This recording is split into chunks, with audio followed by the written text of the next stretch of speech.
because they were doing a sale of buy one, get one 50% off. And my mother really wanted to buy a book. So when I found this, I said, oh, I like Brought in Japan.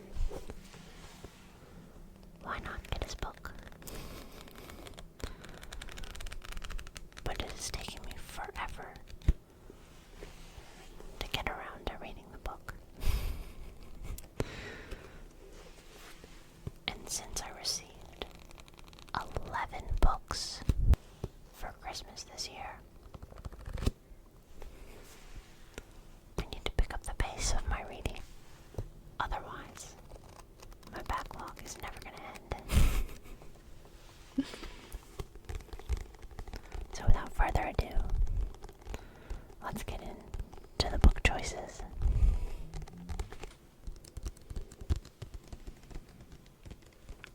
Our first book choice is Percy Jackson and the Olympians, The Chalice of the Gods.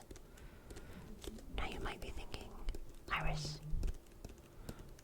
I don't remember that being one of the 5 Percy Jackson and the Olympian book titles. What is this?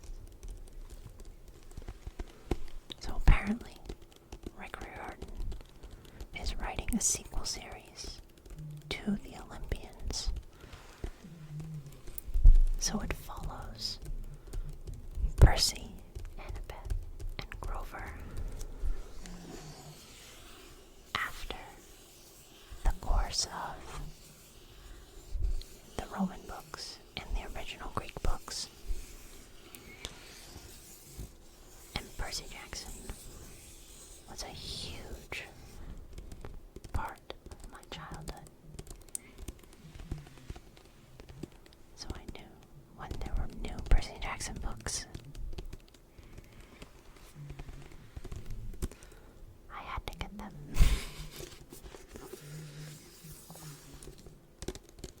Taking a look at the back, we've got Percy Jackson, Annabeth Chase, and Grover Underwood are reunited for their first quest adventure together since The Lightning Thief. Really? Have they not been on a solo quest, just the 3 of them, since Lightning Thief? Huh, I guess not. Their challenge, getting Percy into college when the Greek gods are standing in his way. I'm just thinking about it, and I'm like, getting into college by itself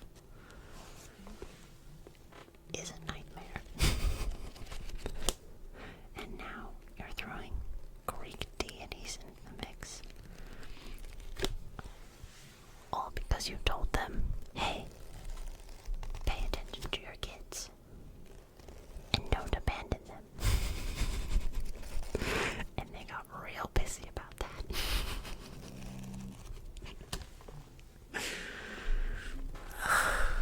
So I'm excited to try reading this book, but depending on what the comments say, I may have to put this on hold for a while, because again, I have so many other books.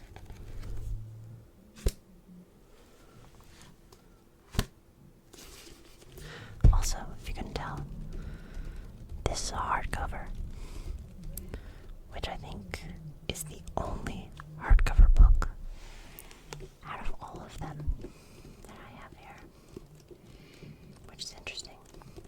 But yeah, let's move on to the next book. Our next book is Saga of Tanya the Evil.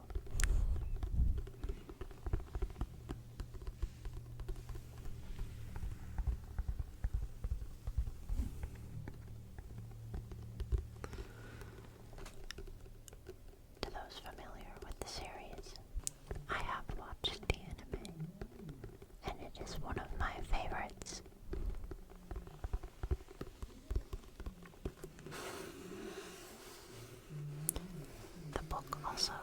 has a very cool texture to it that I'm not quite sure how to describe. But you can kind of see it on the photo.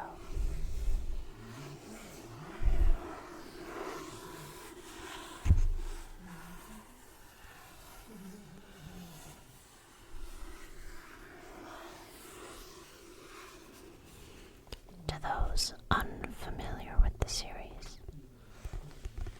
the back reads, high above the blood and mud-soaked trenches, a young girl pits herself against army mages in high-stakes aerial duels with bullets, spells, and bayonets. Her name is Tanya Degorachov, and she is the Devil of the Rhine. One of the greatest soldiers the Empire has ever seen. But inside her mind lives a ruthless, calculating ex-salaryman who enjoyed a peaceful life in Japan until he woke up in a war-torn world, reborn as a destitute, orphaned girl with nothing to her name but memories of a previous life. Tanya will do whatever it takes, even if she can find it only behind the barrel of a gun.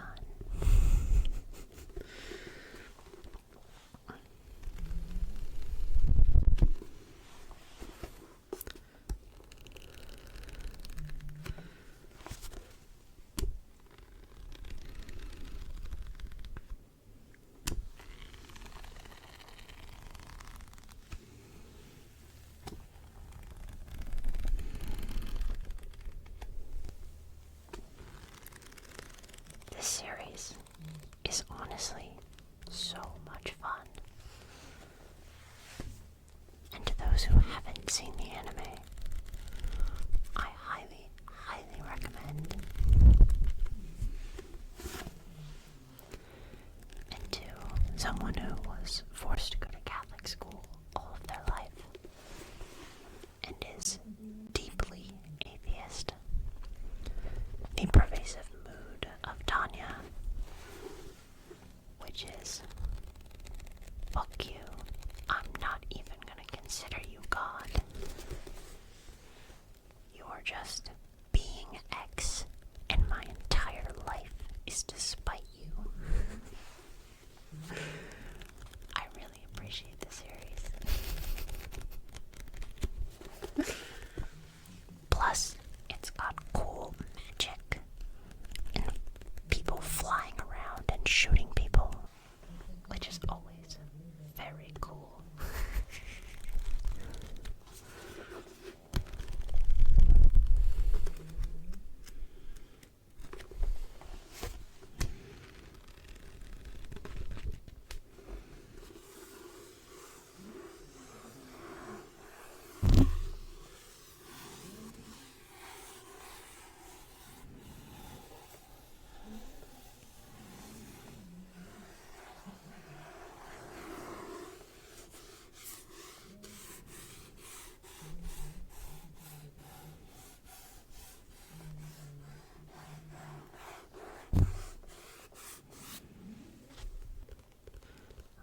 Our next book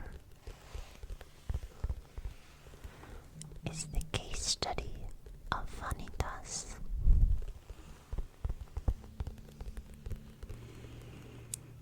In sharp contrast to the saga of Tanya the Evil, this book cover is completely smooth.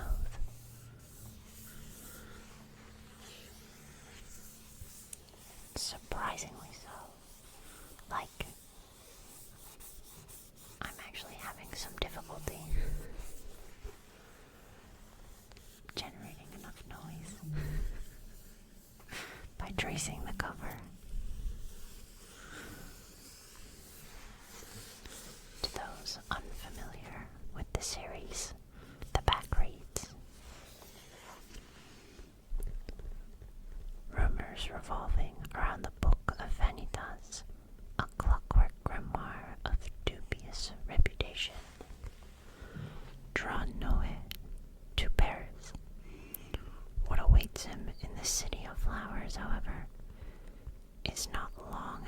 vampires treading the pavement or rifling through dusty bookshops in search of the tome. Instead, his quarry comes to him in the arms of a man claiming to be a vampire doctor.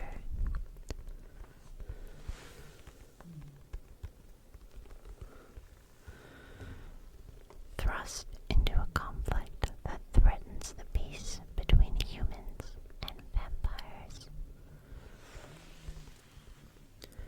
will Noé cast in his lot with the curious and slightly unbalanced Vanitas and his quest to save vampire kind.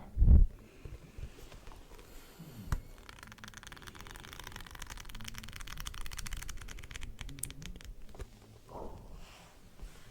Now this book is brand new. I just received it for Christmas. And it has that like new book, freshly printed smell to it, which is very nice.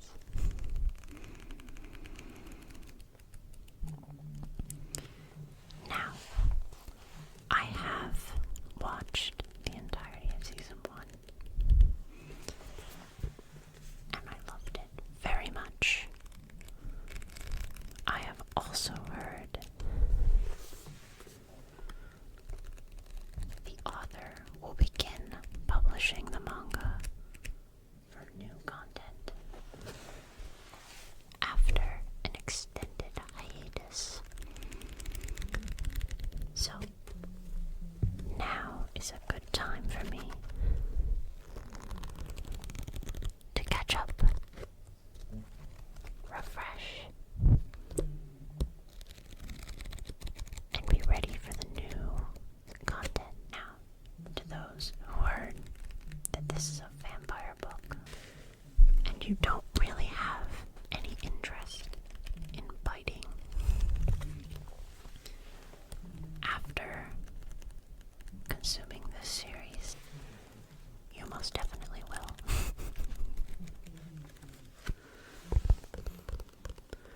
Before I watched this series, I was very, very neutral on biting as a kink. But after watching some of the scenes in this series, oh man, I get it now. I get it. And it's great.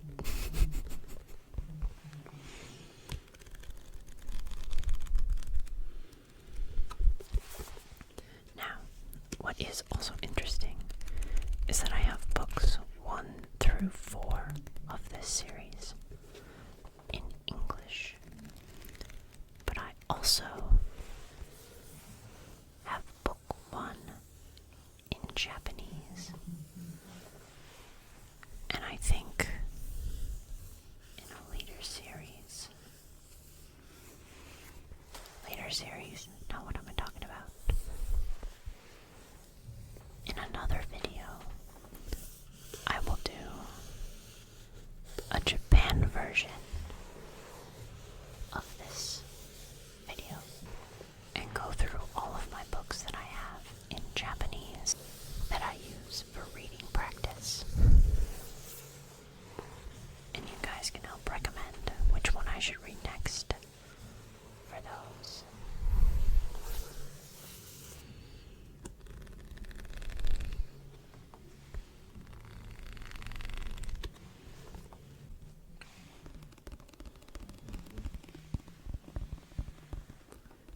Now, for our next one, we have the greatest series of all time, and my all-time favorite anime, Rascal Does Not Dream of Bunny Girl Senpai. Now you may think I'm kidding if you haven't watched it and are basing this solely off of the title.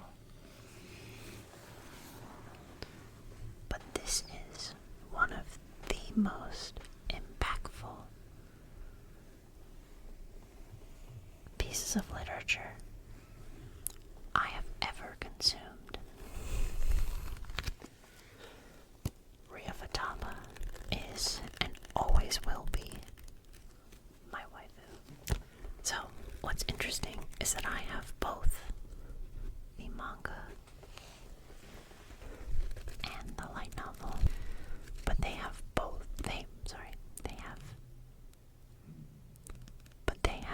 two different descriptions on the back.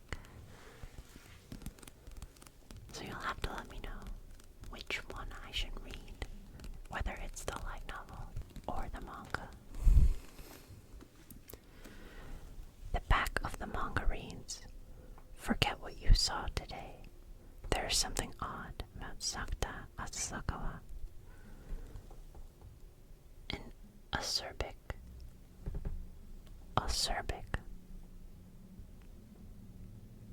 That's a word I don't know.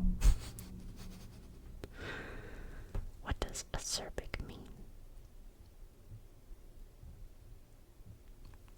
Anyways, Sakta Asakawa, an acerbic, standoffish high schooler who doesn't even own a cell phone in this day and age.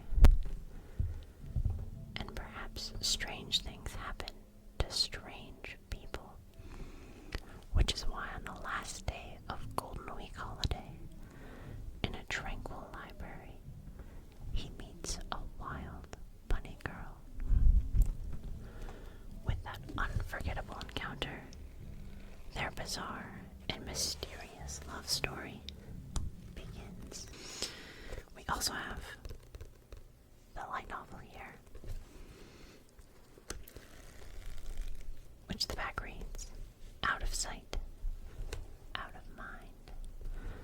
Bunny girls do not live in libraries. This is simply common sense." And yet, that's exactly where Sakta finds one in the wild. More bewildering is who the bunny girl is. Mai Sakuratima, a girl 1 year older than Sakta, famous at their school for her acting career. Even though she's currently on break, on top of it all, it seems that no one else in the library can see Mai at all, no matter what she does or wears. Wanting to find out more about this mystery and maybe get a little closer to this beautiful upperclassman in the process, Sakta launches an investigation to discover why an unforgettable bunny girl keeps becoming totally invisible.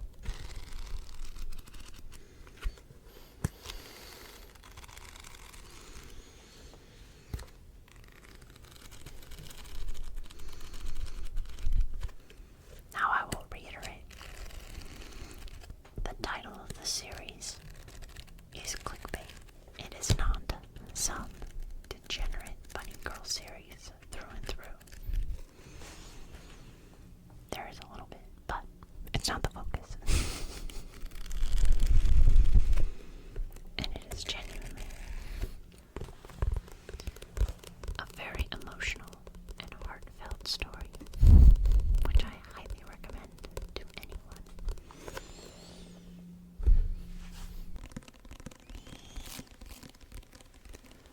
Our next series is the one and only Oyasumi Bunbun, also known as Good Night Bunbun in English. Now, some of you may be familiar with this series and its reputation as one of the saddest pieces of literature ever created. I have been told that it series. And you will not escape it unscathed.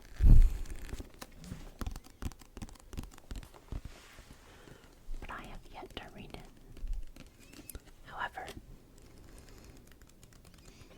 where is it? There is one page, if I can find it, that is nothing but distressed scribbles.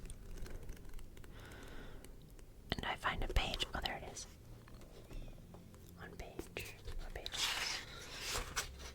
this? I can't find what page it is.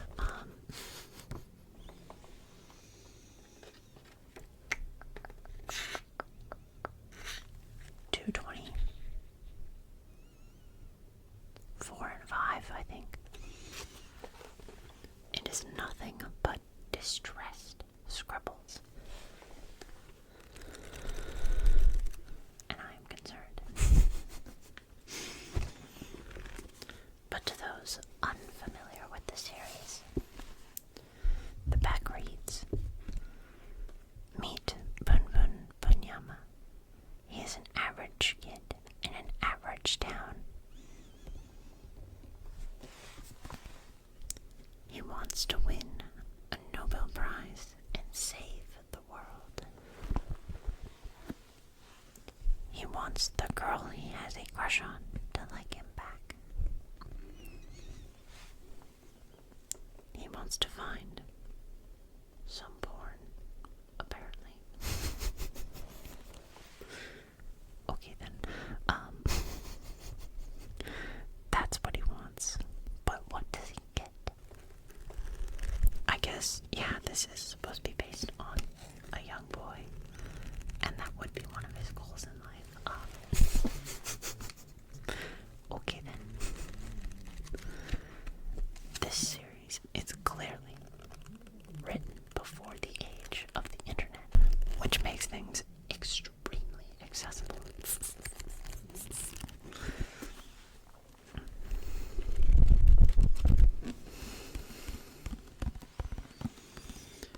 But I am in current possession of book 1 and 2. So, let me know if this is the next book that I should read, and that I should be sad for the next few months.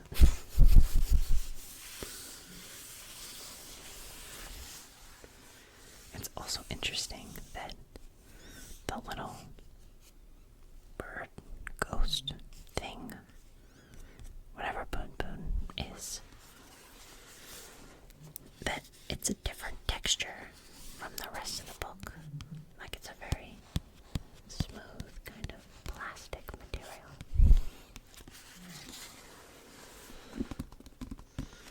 which is inconsistent with the rest of the material on the cover.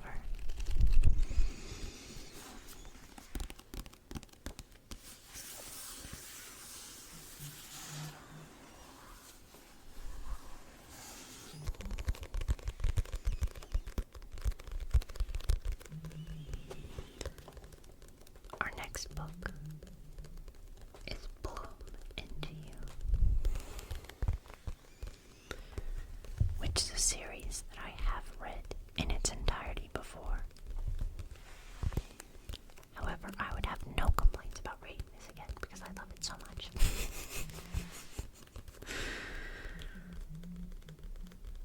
To those unfamiliar, the back reads, I think I might be falling in love with you. You has always adored shoujo manga and yearns for the day when someone might give her a love confession that would set her heart aflutter. Yet, when a junior high classmate confesses his feelings to her, she feels nothing, disappointed and confused. Hugh enters high school, where she sees the confident and beautiful student council member, Nanami. Nanami. Nanami has been reincarnated from JJK into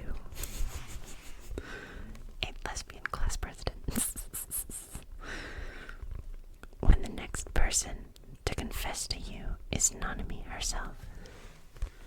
Has a romantic dream finally come true? This book is peak Yuri. It's got it all. It's got a love triangle. It's got aromantics. It's got the angst. It's got the teases. It's got the build-up and the drama. It really has it all. And I love this series so much. In fact, they made a spin-off series of the third girl in the love triangle, which follows her progression, like backstory, and after the story ends, where she ends up with her story. And I'm excited to read that one as well. I believe that one's called Bloom Into You, according to Sayasaka. I may have forgotten that name. That's my bad. But this is a series that I would fly through reading because I love reading it, and I just gobble it up.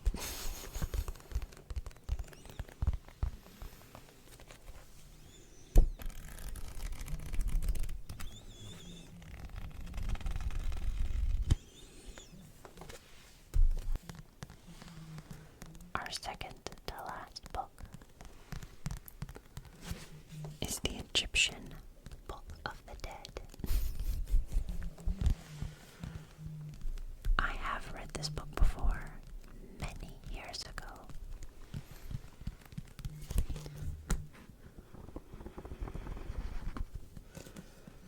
But it has been a long time, and I was reminded that I had it when someone asked me about Egyptian lore, which my VTuber is based off of. Lore video coming out someday. I don't know when, but I have a whole lore thing. I've written it out. I've thought it all out, I promise.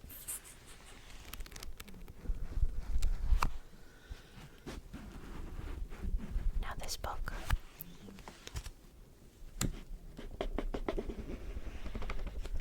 is roughly 800 pages long.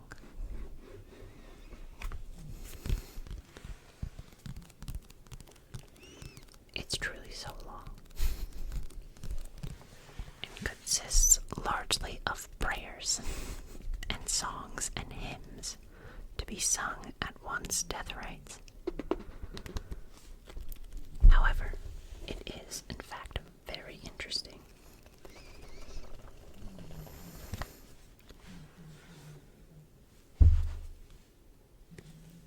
To those unfamiliar with the Egyptian Book of the Dead, the back reads, "There is no sin in my body. I have not spoken that which is not true knowingly, nor have I done anything with a false heart." The Egyptian Book of the Dead is a unique collection of funerary texts from a wide variety of sources, dating from the 15th to the 4th century BC, consisting of spells, prayers, and incantations. Each section contains instructions to enable the dead to overcome obstacles and establish themselves in the Egyptian afterlife. The papyri were often left in sarcophagi to travel with the dead on their journey, and were full of advice about the ferrymen, gods, and kings they would meet on the way, offering valuable insights into ancient Egypt. The Egyptian Book of the Dead has also long inspired fascination with the occult and the afterlife.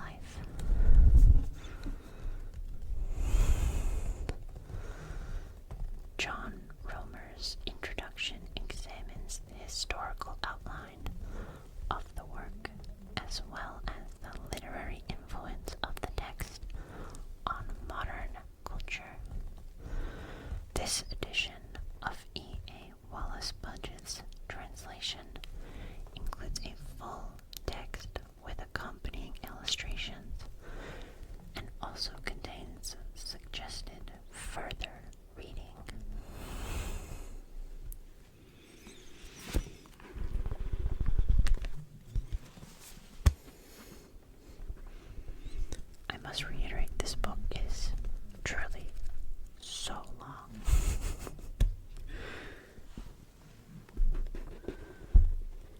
Truly so many pages. She is a thick, thick book.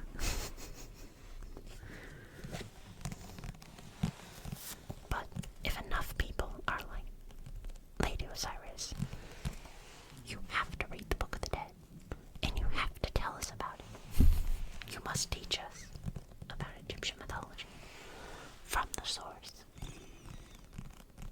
I will oblige. But my hope is most people are asleep at this point, so they're not even going to see this. They won't see this one, and they won't see the last book, which is even more interesting in a different way from the Book of the Dead. So let's get to it. I can't believe I'm showing this book, but I am showing off my complete book collection. Mind you, I do have other books. However, this is in the contention of the next thing I read.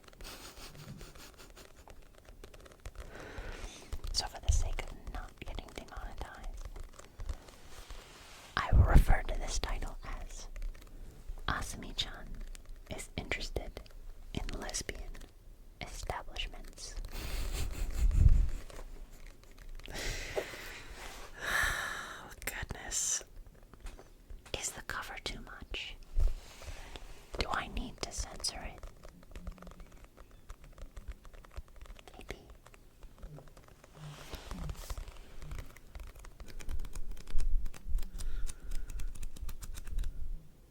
Just in flipping through it, wow, you see a lot. Wow. So if you too are interested in such establishments, this may be the book for you. The back reads, A Second Chance at First Love. Sweet but awkward college student Asami never got over her childhood crush on her old friend Mai. Their first and only kiss couldn't have gone worse. When she learns that Mai may be working at a nearby establishment, she sets her sights on redemption. But there's one catch. None of the women on the establishment's website use full photos or real names. Thus, a journey of self-discovery. And what's a good euphemism for this word? And Lesbian Lex exploration. That somehow made it worse. Thus begins a journey of self-discovery and exploration as nervous Asami-chan sets out to find her one that got away.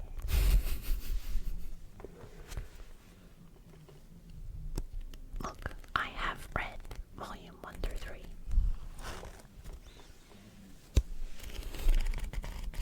Do I fully intend to read volume 4?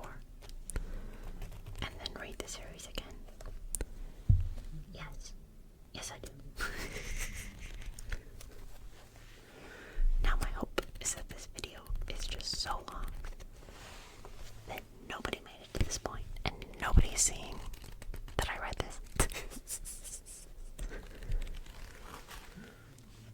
And to my regulars on Twitch, I'm talking to you, Conquer and Streetlight.